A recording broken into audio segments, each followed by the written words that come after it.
Olá, seja bem-vindo. Esse é o segundo vídeo de tutela provisória. No vídeo anterior foi visto a parte geral acerca da tutela provisória e nesse vídeo eu vou tratar das espécies tutela de urgência e tutela de evidência. Pega o teu código e acompanha comigo a partir do artigo 300. Tutela provisória de urgência. Como nós vimos no vídeo passado, ela pode ser tanto cautelar como satisfativa.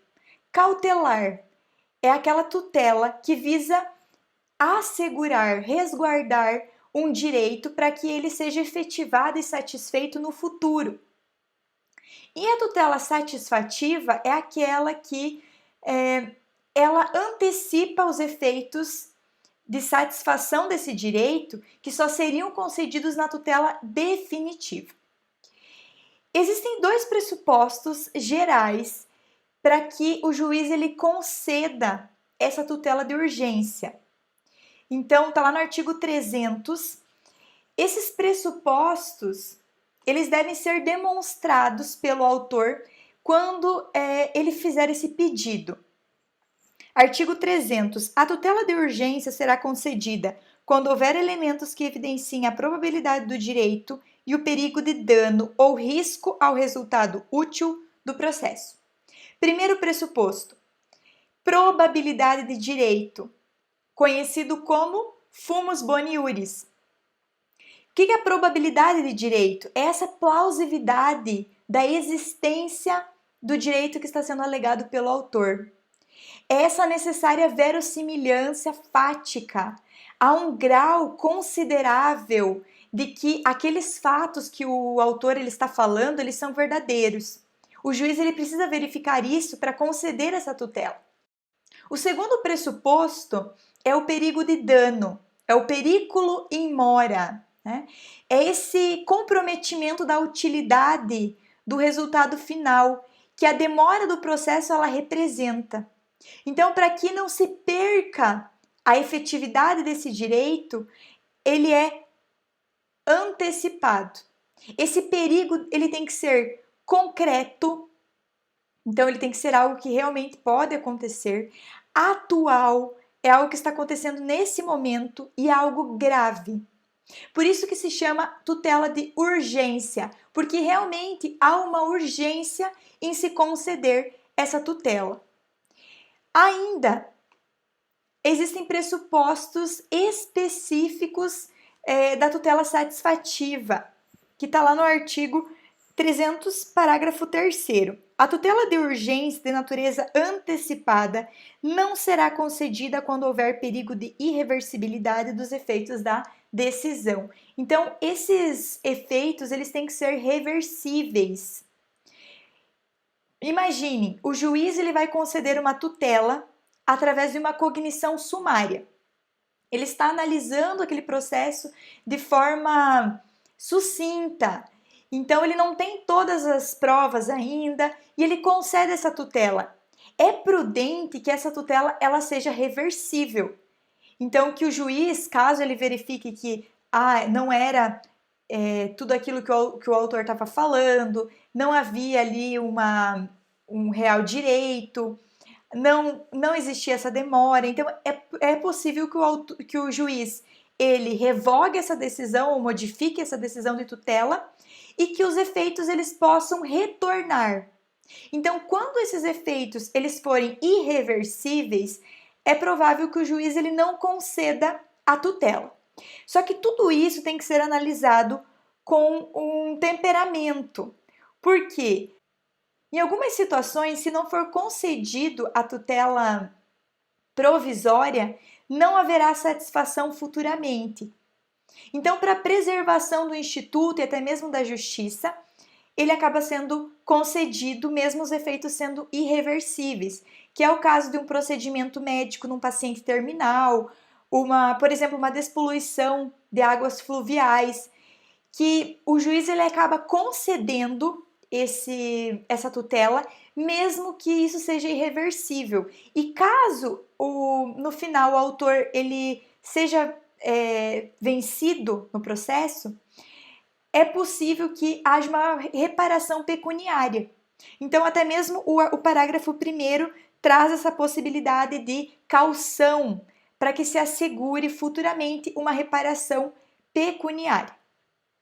Mas a regra é que se a decisão ela for irreversível, ela não seja concedida. Por exemplo, um pedido para demolição de um prédio. Depois de demolido esse prédio, né, para ele ser refeito é necessário toda uma construção novamente. Não tem como retornar ao status quo, é feito outra construção.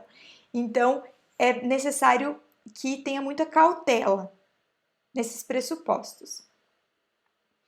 Quanto à tutela provisória, ela pode ser concedida de forma antecedente ou de forma incidental. De forma antecedente, está lá no artigo, a partir do artigo 303.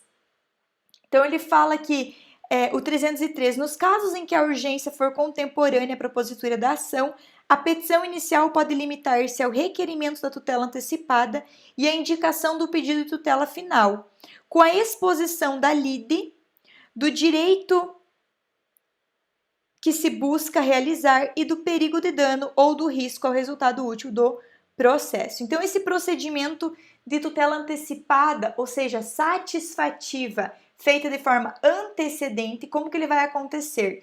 Então, primeiro, ele vai requerer a tutela antecipada, esse autor ele vai peticionar requerendo a tutela antecipada, ele vai indicar qual vai ser o pedido de tutela definitiva, que vai ser formulado num prazo previsto em lei, e isso vai ter prazo para fazer esse aditamento. Ele vai expor à lide o direito que se busca realizar, a sua probabilidade e o perigo de demora. Ele vai indicar o valor da causa e considerando o pedido de tutela definitiva que ele pretende formular, né? Isso está lá no parágrafo 4º. Na petição inicial a que se refere o caput desse artigo, o autor terá que indicar o valor da causa que deve levar em consideração o pedido de tutela final. Ainda, ele vai explicitar que ele pretende valer-se do benefício de formulação do requerimento de tutela antecipada em caráter antecedente nos moldes do artigo 303. Isso está no parágrafo 5º. O autor indicará na petição inicial ainda que pretende valer-se do benefício previsto no caput deste artigo. Então, que ele vai realizar de forma antecedente. Se não for concedida essa tutela, o juiz ele vai determinar a intimação do autor para que promova então a emenda inicial, porque veja, ele realizou o pedido de forma antecedente, então ele não tem ainda o pedido principal.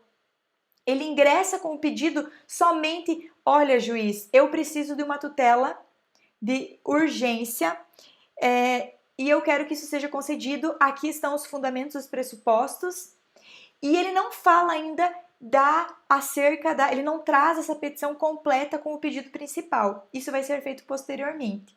Então, o juiz, se ele não concede, ele intima esse autor para que ele promova a emenda da petição inicial no prazo de 5 dias, sob pena de indeferimento e extinção do processo sem resolução do mérito. Isso está no parágrafo 6º do 303. Caso entenda que não há elementos para a concessão da tutela antecipada, o órgão jurisdicional determinará a emenda da petição inicial em até 5 dias, sob pena de indeferida e de o processo ser extinto sem resolução do mérito. E se for concedida essa tutela, o autor ele vai ser intimado para que adite a petição, então está lá no parágrafo 1º, concedida a tutela antecipada a que se refere o caput, o autor deverá aditar a petição inicial com a complementação de sua argumentação, juntar novos documentos ou confirmar o pedido de tutela final em 15 dias ou no prazo que o juiz fixar. Então, ele pode realizar isso no prazo de 15 dias. O réu ele vai ser citado e intimado para audiência de conciliação e mediação, na forma do artigo 334. Não havendo autocomposição, o prazo para contestação será contado na forma do artigo 335. Então, depois da audiência é que será contado o prazo para contestação. O parágrafo 2º do 303, ele fala que não realizado o aditamento a que se refere o inciso 1º do parágrafo 1º desse artigo, o processo será extinto sem resolução do mérito. Então, se ele não aditar, vai ser extinto esse processo. Quando o réu ele responde à demanda do autor ou ele recorre, ele vai ser o processo ele continua pelo rito comum, um procedimento comum. Então vai ser saneado esse processo, ele contesta, é feito o saneamento do processo, a instrução, momento ali de instrução nos autos e depois o juiz ele emite a sua decisão. Quando o réu ele fica inerte, há uma possibilidade de estabilização da decisão da tutela antecipada antecedente e uma extinção do feito. O que é isso de estabilização da tutela antecipada? É algo que acontece em caráter antecedente. Então, quando a parte ela solicita essa tutela antecipada de forma antecedente, quando não há o réu ele não recorre dessa decisão, não há uma insurgência contra essa decisão. E recentemente, no RESP 1797365 do Rio Grande do Sul, que foi julgado em 3 de outubro de 2019, a primeira turma do STJ afirmou que a única forma de se insurgir contra a decisão de tutela antecipada é com o agravo do instrumento. Está lá no artigo 304. A tutela antecipada, concedida nos termos do artigo 303, torna-se instável se da decisão que a conceder não for interposto o respectivo recurso. Até outubro do ano passado, era considerado que qualquer forma de insurgência, seja através de contestação ou de pedido de reconsideração nos autos, já demonstrava que o réu ele não estava satisfeito com a decisão e que ele pretendia a sua reforma. Porém, o STJ mudou o seu entendimento e agora a única coisa que consegue desconstituir essa estabilização é o recurso de agravo do instrumento. Quando acontece isso, esse processo, então, o réu ele fica inerte, há esse pedido antecedente, há a concessão, o réu fica inerte, o juiz ele pode, então, extinguir esse processo. Essa decisão ela vai continuar produzindo efeitos enquanto não for ajuizada uma ação autônoma para revisá-la, e essa ação tem que ser ajuizada no prazo de 2 anos. Está lá no parágrafo 2º. Parágrafo 2º do 304. Qualquer das partes poderá demandar a outra com o intuito de rever, reformular ou invalidar a tutela antecipada estabilizada nos termos do caput. Então, ele pode, revisar essa tutela. Isso, o parágrafo 5º, o direito de rever, reformar ou invalidar a tutela antecipada, previsto no parágrafo 2º desse artigo, extingue-se após 2 anos contados da ciência da decisão que extinguiu o processo nos termos do parágrafo 1º. Esse instituto da estabilização da coisa julgada é uma generalização da técnica monitória. Os resultados práticos, eles são efetivados a partir do momento da inércia do réu. Não se pode falar na inicial que tem a intenção de prosseguir com o julgamento do feito. Então, isso não pode acontecer. Essa decisão, ela não vai fazer coisa julgada, porque a estabilização, ela apenas estabiliza os efeitos. Mas a coisa julgada, ela recai sobre o conteúdo da decisão, e isso não acontece. Em muitas situações, é necessário que ocorra a coisa julgada, que seja imutável essa decisão. E ele precisa manifestar, então, o interesse pela estabilização. Também há a possibilidade de tutela provisória cautelar antecedente, que essa seria requerida dentro do mesmo processo em que se pretende, posteriormente, formular o pedido de tutela definitiva. Então, o objetivo dela é adiantar provisoriamente a eficácia da tutela definitiva cautelar e assegurar uma futura eficácia da tutela definitiva satisfativa. Ela vai seguir os procedimentos do artigo 305 e seguintes. Então, vai ser realizada através de uma petição escrita para preencher os requisitos do artigo 319 do CPC. Ela deve conter o requerimento de concessão de tutela provisória cautelar, isso em caráter antecedente, a ser confirmado depois em caráter definitivo, ou liminarmente ou mediante uma justificação prévia, como está lá no artigo 300, parágrafo 2º do CPC. Tem que indicar também a lide, o seu fundamento e a exposição sumária da probabilidade do direito que se busca cautelar, a demonstração no perigo na demora, isso está lá no artigo 305, né? A petição inicial da ação que visa a prestação de tutela cautelar em caráter antecedente indicará a lide, o seu fundamento, a exposição sumária do direito que se objetiva assegurar e o perigo de dano ou o risco ao resultado útil do processo. Quando é feito esse pedido de tutela cautelar antecedente, o juiz ele pode determinar a emenda inicial, artigo 321 do CPC, que fala acerca da emenda. Ele pode indeferi-la, artigo 330 do CPC, ou ele pode também deferir essa tutela cautelar.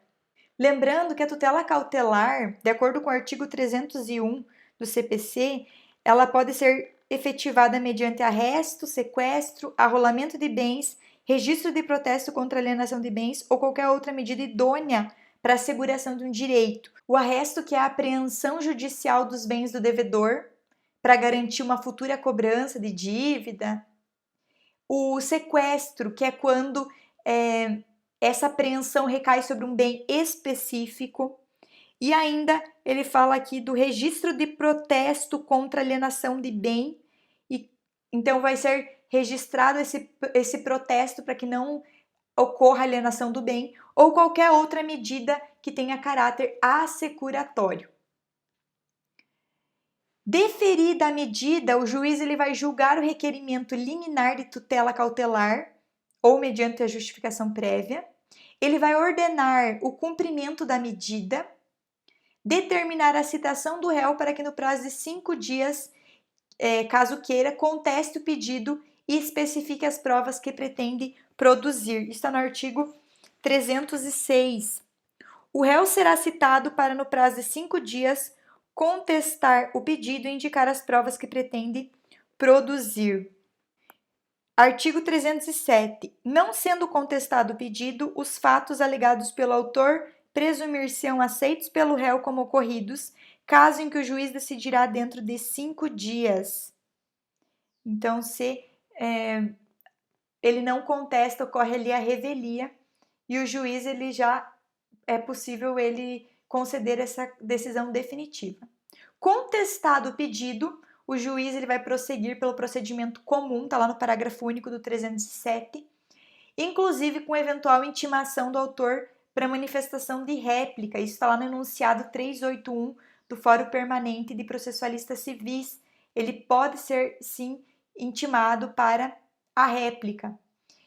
Terá de ser efetivada essa medida no prazo de 30 dias, então ele tem 30 dias para efetivar, sob pena de não poder mais sê-la, operando-se a cessação da sua eficácia, conforme o artigo 309. Essa efetivação, ela fala sobre aquilo que o autor precisa exercer dentro dos autos.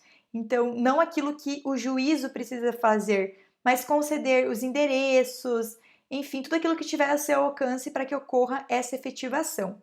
Promovida a efetivação, e aí com o emprego da medida adequada, seja o arresto, sequestro, rolamento de bens, ou registro de protesto contra alienação, ou qualquer outra medida que possa trazer esse caráter asseguratório, no prazo de 30 dias, o autor ele precisa aditar o seu pedido principal, sob uma pena de cessação da eficácia da medida cautelar.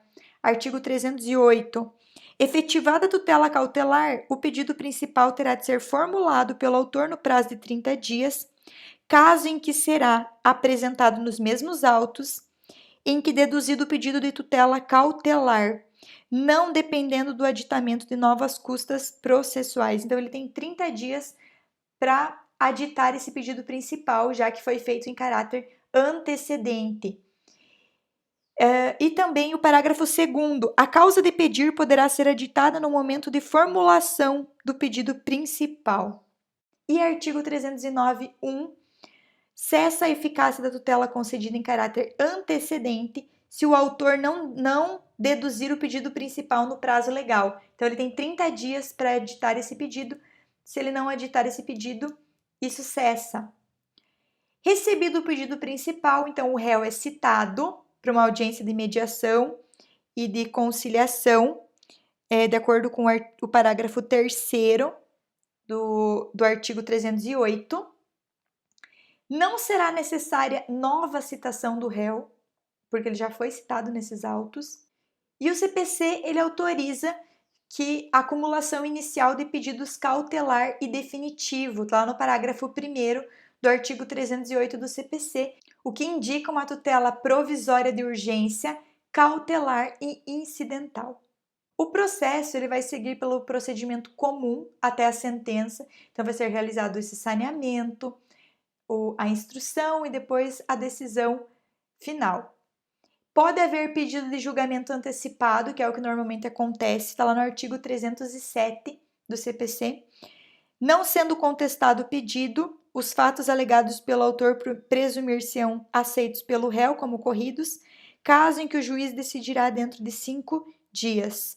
Se ocorrer a improcedência ou extinção do processo, cessa a eficácia dessa medida.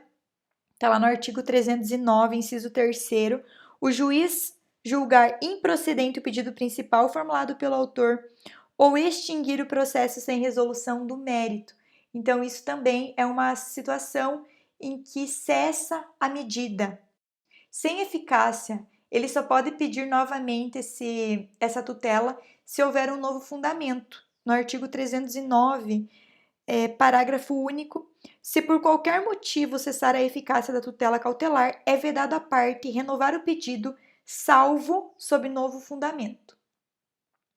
E o artigo 310, ele fala que o indeferimento da tutela cautelar não obsta a que a parte formule o pedido principal, nem influi no julgamento desse, salvo se o motivo de indeferimento for o reconhecimento de decadência ou de prescrição. Então, se o juiz achar que deve ser indeferido esse pedido cautelar inicial, nada impede que ele continue com esse processo, leve adiante até a decisão final, exceto se for uma situação de reconhecimento de prescrição ou decadência, que esse processo será extinto. Artigo 305, parágrafo único. Caso entenda que o pedido a que se refere o caput tem natureza antecipada, o juiz observará o disposto do artigo 303. Esse parágrafo único, ele fala da fungibilidade dessas medidas. Aqui ele traz uma fungibilidade progressiva. Então, quando o autor ele ingressa com um pedido cautelar, quando na verdade era satisfativo, era uma tutela antecipada, ao invés de uma tutela cautelar. Então, nesse caso, o juiz ele pode utilizar o rito do 303, e não o de cautelar, mas o de satisfativo. E considerando que é possível a menos agressiva para a mais agressiva, eles também consideram que, caso o autor ele ingresse com pedido de tutela satisfativa e seja uma situação de tutela cautelar, o juiz também pode realizar essa adequação do rito. A tutela provisória de evidência, ela é uma inovação do CPC de 2015, e a evidência, ela fala de um fato jurídico processual. A afirmação de um fato que está comprovado nos autos, dentro do processo. Então, nesse caso, está diante de um pressuposto fático de uma técnica processual para obtenção de uma tutela. Veja, o juiz ele vai conceder, em sede de cognição sumária, a antecipação de uma tutela satisfativa que vai ser sempre requerido de forma incidental. O objetivo dessa concessão é redistribuir o ônus que advém do tempo necessário para o transcurso de um processo até a decisão definitiva, para que esse autor que tem o direito, ele não fique esperando até a decisão definitiva e ele não arque sozinho com os ônus desse processo. Como pressupostos para a concessão, nós temos a prova das alegações de fato, é necessário comprovar isso, e a probabilidade de acolhimento dessa pretensão processual. Então, o juiz ele vai analisar que as alegações de fato, aquilo que está comprovado nos autos, e também a possibilidade jurídica de que isso se efetive. No artigo 311, ele traz as hipóteses. 311. A tutela de evidência será concedida independente da demonstração de perigo de dano, então não há a necessidade de perigo in mora, ou de risco ao resultado útil do processo, quando, inciso 1º, ficar caracterizado o abuso do direito de defesa ou o manifesto propósito protelatório da parte. Essa é uma tutela de evidência punitiva. Só se deve enquadrar como um ato abusivo, um ato protelatório, aquele que consista em um empecilho ao andamento do processo. E esse réu que vem atrapalhando o processo, pedindo provas, realizando pedidos infundados, se manifestando de forma inverídica nos autos, ele pode ser punido por essa concessão dessa tutela. Ela tem pouca aplicação prática, porque normalmente o juiz ele detém instrumentos mais eficazes para combater essa deslealdade processual. Então, para que seja concedida, é necessário que haja essa verossimilhança das alegações e essa probabilidade de acolhimento da pretensão. Em contrapartida, observa-se que uma fragilidade da manifestação da outra parte, porque normalmente nesses casos o juiz está autorizado a realizar um julgamento antecipado do mérito diante da dispensabilidade de produção de mais provas. No segundo caso, ele trata de as alegações de fato puderem ser comprovadas apenas documentalmente e houver tese firmada de julgamento de casos repetitivos ou em súmula vinculante. Então, nessa hipótese, o juiz ele pode decidir liminarmente, como já foi visto no vídeo anterior, de acordo com o parágrafo único desse artigo 311, inclusive. E o que deve ser feito nesse caso é uma interpretação sistemática, teleológica e extensiva da regra, para abranger os casos de tese jurídica que são assentados em outros precedentes obrigatórios. Então, aqueles como está previsto lá no artigo 927. A sentença que confirma, concede ou que revoga a tutela de evidência documentalmente fundada em precedente obrigatório, ela pode ser impugnada por apelação sem efeito suspensivo. E essa é uma das únicas hipóteses inovadoras de supressão do efeito suspensivo da apelação. No terceiro inciso, ele fala que se tratar de pedido rei persecutório fundado em prova documental adequada do contrato de depósito, caso em que este será decretada a ordem de entrega do objeto custodiado sob cominação de multa. Nessa hipótese, o juiz ele decide também liminarmente, de acordo com o parágrafo único do artigo, e é necessário que se configure a mora. Então, ele não entregou realmente esse bem que estava depositado. Isso vai se dar mediante uma prova documental de que ele foi intimado para devolver esse bem e não o fez. Isso se ele ainda não foi citado no processo, que esse processo também, a citação também pode constituir em mora.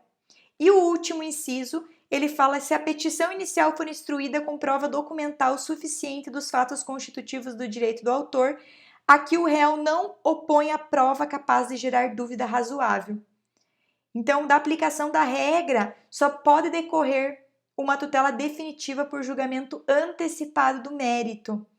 Se a contraprova do réu ela é insuficiente, mas ele solicita que sejam produzidas mais provas, o juiz ele não vai conceder essa medida, não vai ser autorizado, porque pressupõe que